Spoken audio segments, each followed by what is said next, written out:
Hello students, आज हम लोग चर्चा करने वाले हैं डेल्टा वेल के ऊपर। ठीक है, तो डेल्टा वेल क्या होती है और उसके बाउंड स्टेट्स, एनर्जी सॉल्यूशंस कैसे निकाले जाते हैं, उनके ऊपर थोड़ी चर्चा करेंगे हम लोग आज। ठीक है, तो एक प्रॉब्लम बेसिकली हम लोग आज करने वाले हैं।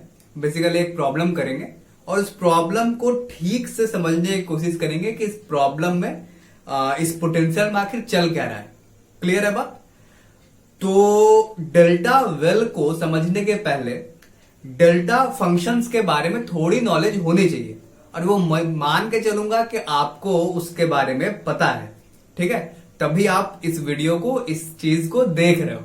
ठीक है, और ऐसे जो कुछ चीजों की हमें जरूरत पड़ने वाली है वो मैं थोड़ा यहां पे डिस्कस कर देने वाला हूं। ठीक है, ऐसे डेल्टा वेल के बारे में आपको पता होना चाहिए, सॉरी डेल्टा फंक्शन के बारे में। क्लियर है बात? तो आज का टॉपिक बेसिकली डेल्टा वेल है, लेकिन उसके पहले जो चीजें जरूरत पड़ेगी वो मैं एक बार यहां पे बता दे रहा हूं। ठीक है, चलिए देखिए। हाँ, तो देखे कि ये जो मैंने यहां पे ग्राफ प्लॉट किया है ये बेसिकली डेल्टा फंक्शन का है। ये बता क्या रहा है, देखिएगा ध्यान से। ये बता ये रहा है कि एट x इक्वल 0 पे, एट x इक्वल 0 पे, तो ये डेल्टा फंक्शन इन्फिनिटी है। क्या है? इन्फिनाइट जंप आ रहा है उसमें, उसके वैल्यू में इन्फिनाइट जंप आ रहा है। मतलब उसकी वैल्यू अचानक से बिल्कुल डाइवर्ज कर रही है। डाइवर्ज कर रही है मतलब ब्लो अप कर रही है, मतलब इन्फिनिटी की ओर जा रही है। ठीक है, क्लियर है बात? अच्छा, अब क्या है कि इस चीज का इंट्यूशन थोड़ा लेना है अगर आपको, तो वो आप ऐसे समझे कि अच्छा, उसके पहले मैं एक चीज बता दूं कि डेल्टा फंक्शन की area under the curve, delta function की एरिया अंडर द कर्व वो कितनी होती है? 1। Area under the curve of delta function, ठीक है, from minus infinity to infinity. ठीक, that gives you 1। Minus infinity to infinity आप ले या ना ले, उसकी एरिया अंडर द कर्व आप जब निकालेंगे तो उसकी क्या आएगी? वैल्यू 1 आएगी। क्यों ऐसा मैंने बोला? वो इसलिए बोला है क्योंकि 0 पे तो अचानक से वो डाइवर्ज कर रहा है, लेकिन उसके अलावा इस डॉटेड लाइंस को अभी छोड़ दे आप, ये जो बोल्ड लाइन है सिर्फ उसको देखें, उसके अलावा इस फंक्शन की वैल्यू कुछ नहीं है x इक्वल 0 के अलावा। तो ये डेफिनेशन है स्टैंडर्ड डेल्टा फंक्शन की कि at x equal 0 it gives you infinity, otherwise it is 0। बात समझ में आ रही है? अदरवाइज वो क्या होगी? 0। ठीक है, तो आप जब एरिया अंडर द कर्व निकालोगे तो वो क्या आएगा? 1 आएगा।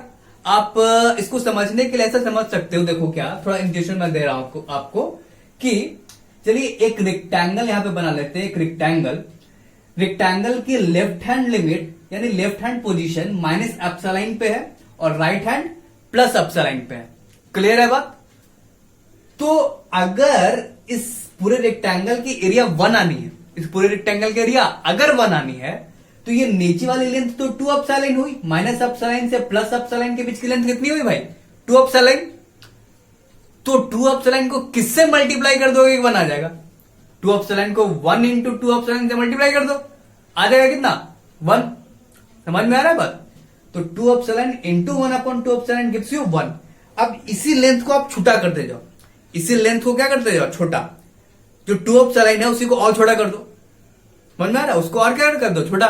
मतलब 2 एप्सिलॉन से कर दिया मैंने 1.2 एप्सिलॉन, तो हाइट भी क्या हो जानी चाहिए थी? 1/1.2 एप्सिलॉन, यानी बढ़ गई ना हाइट। पहले हाइट कितनी थी? 1/2 एप्सिलॉन। अब कितनी हो गई? 1/1.2 एप्सिलॉन। जितना आप 0 को अप्रोच करोगे, विड्थ को जितना कम करोगे, हाइट को कितना करना पड़ेगा? बढ़ाना पड़ेगा। और बिल्कुल 0 को टेंड कर दिया अगर विड्थ को आपने, जो कि ये बोल्ड लाइन बता रहा है आपको डेल्टा फंक्शन, तो हाइट क्या करनी होगी? टेंड्स टू इन्फिनिटी, यानी इन्फिनिटी करनी होगी। समझ पा रहे हैं? कुछ समझ पा रहे हैं? तो अब इन दोनों की मल्टीप्लीकेशन जब होगी, मल्टीप्लीकेशन मतलब एरिया ऑफ रेक्टेंगल ही निकाल रहे हैं हम लोग, और कुछ नहीं, तो क्या आएगा? 1। समझ पा रहे हैं? तो ये बात है भाई, ये चीजें आपको ऐसे पता होनी चाहिए। ठीक, तो एक तो ये बात हुई। दूसरी बात कि हाँ वही ये लिखा हुआ भी है। अच्छा यहाँ पे एक dx मैंने एलिमेंट छोड़ दिया है, तो यही लिखा हुआ है area under the curve of delta function gives you 1, that's it. And if any function fx gets multiplied with this delta function and we integrate it from minus infinity to infinity, it will give you function at 0। why? क्यों ऐसा होगा भाई? तो इसलिए ऐसा होगा क्योंकि x equal 0 के अलावा ये डेल्टा फंक्शन तो सर्वाइव ही नहीं करता भाई। डेल्टा फंक्शन सर्वाइव कर रहा है क्या x इक्वल 0 के अलावा? नहीं कर रहा सर्वाइव, समझ रहे हो? x इक्वल 0 के अलावा तो सर्वाइव ही नहीं कर रहा। तो ये तो 0 हो जाएगा x अगर 0 नहीं रखोगे तो। और कोई भी चीज अगर मल्टीप्लाई होगी तो क्या आएगा? 0 ही आएगा। तो कहां सर्वाइव कर रहा है? सिर्फ 0 पे सर्वाइव कर रहा है। कहां सर्वाइव कर रहा है? 0 पे। और अगर सिर्फ और सिर्फ 0 पे ही सर्वाइव कर रहा है और ये delta x minus infinity to infinity जो मैंने ऊपर लिख रखा वो तो 1 है, और जब 0 पे ही सिर्फ सर्वाइव कर रहा है तो इस फंक्शन की वैल्यू सिर्फ और सिर्फ कहां मिलने वाली है? 0 पे। तो this will nothing but f0 into 1 what is this? f0 into 1 f0। Fine. तो ये बात है भाई, समझ में आ रहा है? तो ये दो चीज है जो हमें इसमें जरूरत पड़ेगी, तो वो मैंने बता दिया। आप ऐसे एक बार डेल्टा फंक्शन के बारे में थोड़ा पढ़ लेना भाई, समझ में आ रहा है? खैर, हम लोग अब पढ़ेंगे अपने प्रॉब्लम की ओर, जो है डेल्टा वेल। ठीक, ये है डेल्टा वेल। डेल्टा वेल इसलिए क्योंकि ये है डेल्टा फंक्शन अपना, ठीक, जो कि ऊपर बना हुआ दिख रहा है आपको, और ये फिगर जो आपको दिख रहा है वो कहां बना हुआ है? नीचे।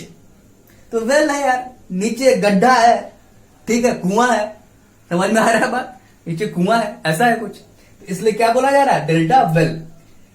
पोटेंशियल जो है Vx equal minus alpha delta x. Clear है बात? तो ये है। अब देखिए इसमें प्रॉब्लम क्या पूछा गया। देखिए आपको दिया गया क्या, एक डेल्टा पोटेंशियल दे दिया गया है कि डेल्टा पोटेंशियल कुछ इस तरीके का है, ठीक है, और आपसे प्रॉब्लम ये पूछा जा रहा है कि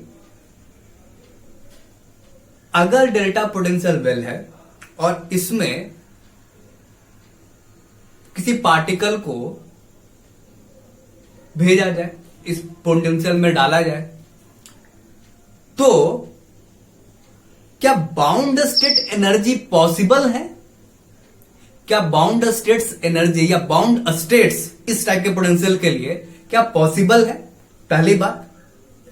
और अगर बाउंड स्टेट पॉसिबल है तो उस बाउंड स्टेट की एनर्जी बता दो मेरे को। अगर बाउंड स्टेट पॉसिबल है तो उसकी क्या बता दो मेरे को? एनर्जी।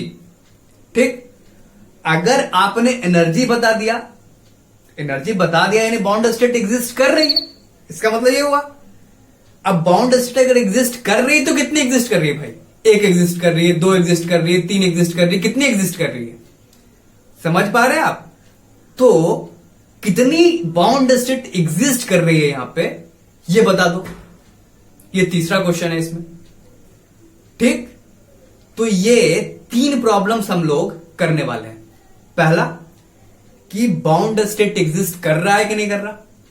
दूसरा, बाउंड स्टेट अगर एग्जिस्ट कर रहा है तो उसकी एनर्जी क्या। और तीसरा कि कितने number of bound states exist कर रहे हैं। क्लियर है बात? तो यह है करना। ठीक, तो चलिए आगे बढ़ते हैं और इस प्रॉब्लम को सॉल्व करते हैं। इसको इरेज कर लेते हैं अपन, है ना। ये इरेज हुआ। ठीक,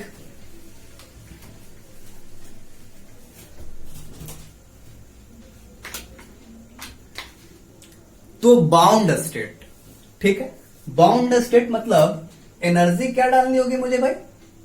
क्या डालनी होगी? लेस देन 0, यानी कुछ सीन जो है ऐसा है, E लेस देन 0। इसकी बात होगी, बाउंड स्टेट अगर एग्जिस्ट कर रहा है तो इस टाइप के सॉल्यूशंस को हमको फाइंड आउट करना होगा, इस टाइप के एनर्जीज को फाइंड आउट करना होगा। समझ पा रहे हैं? अच्छा, चलिए निकालते हैं, कैसे निकाला जाए। चलिए, तो इसको करने के लिए आप ध्यान से देखे जरा, यहां पे इसको अगर करना है मुझे तो कैसे करते हैं। तो करने का तरीका तो वही है, वही फंडा है कि आप श्रोडिंगर इक्वेशन लिखो, श्रोडिंगर इक्वेशन को सॉल्व करो और वहां से आप एनर्जी या आइजन स्टेट्स, आइजन फंक्शंस, ये सारी चीजों की वैल्यू आप निकाल के मुझे दे दो। यही होता है। लेकिन देखिए, बहुत बारी प्रॉब्लम्स को देख के बिल्कुल टूट पड़ना वो ज्यादा सही नहीं होता। ठीक है, कभी कभी हमको उस प्रॉब्लम की फील को लेना बहुत जरूरी होता है कि वो हो क्या रहा है, क्या क्या नेचुरल पैरामीटर्स है। नेचुरल पैरामीटर्स का मतलब ये कि क्या डाटा गिवन है, आपको प्रॉब्लम्स में क्या डाटा दी गई है। तो जो डाटा दी जाती है वो आपके नेचुरल पैरामीटर्स होती है, जो आप एज्यूम करते हो वो एक्सटर्नल पैरामीटर्स होती है, अननोन पैरामीटर्स होती है। ठीक है, तो जो नेचुरल पैरामीटर्स होती हैं वो एक्चुअली अच्छा एक बात बताओ, जो प्रॉब्लम पे कुछ चीजें अगर दी हुई हैं तो आप आंसर उसी के टर्म में देते हो या कुछ अननोन आप एज्यूम करते हो, लेट करते हो, उसके टर्म में देते हो क्या? नहीं देते। जो डाटा क्वेश्चंस में गिवन होती है, आंसर्स हम उसी टर्म्स में देते हैं। तो उसका मतलब क्या होता है? उसका मतलब एक्चुअली ये होता है कि जो डाटा गिवन है वो उस प्रॉब्लम्स के नेचुरल पैरामीटर्स हैं। और नेचुरल पैरामीटर्स का मतलब ये होता है कि जब भी आप स्केलिंग करें उस चीज से, जो पैरामीटर्स गिवन है, उन गिवन डाटा से कभी आप एनर्जी बनाए, मोमेंटम बनाए या ऐसा कुछ चीज बनाए, तो उनसे एक्चुअली आपको उस प्रॉब्लम की स्केलिंग के बारे में पता चलता है। मतलब किस स्केल पे आप प्रॉब्लम्स को सॉल्व कर रहे हो। समझ रहे हो आप? जैसे हाइड्रोजन आइटम पढ़ते हो आप, तो हाइड्रोजन आइटम में बहुत बारी आप देखते होंगे कि वेरिएबल्स को, जैसे एक्स को AU मान लिए, हाइड्रोजन आइटम में भी ऐसा हार्मोनिक ऑसिलेटर्स में भी ऐसा कुछ करते हैं। तो वो करने के पीछे कारण क्या होता है? कारण देखिए ये होता है कि हमको ये पता करना होता है कि हम किस स्केल पे वो सारा काम कर रहे हैं। ठीक है, तो स्केलिंग पता करना होता है कि क्या हम लोग एटम के ऊपर काम कर रहे हैं, क्या हम लोग ज्योमेट्रिकल स्केल्स मतलब जियोलॉजिकल स्केल पे काम कर रहे हैं, तो काम कहां हो रहा है। तो ये डाटा पता होना बहुत ही इंपॉर्टेंट होता है। मतलब फेनोमेनोलॉजिकली अगर समझ गए प्रॉब्लम को तो बहुत वो हेल्प करता है। समझ पा रहे हैं? तो इस तरीके से ही डिस्कशन को अपन आगे बढ़ाएंगे।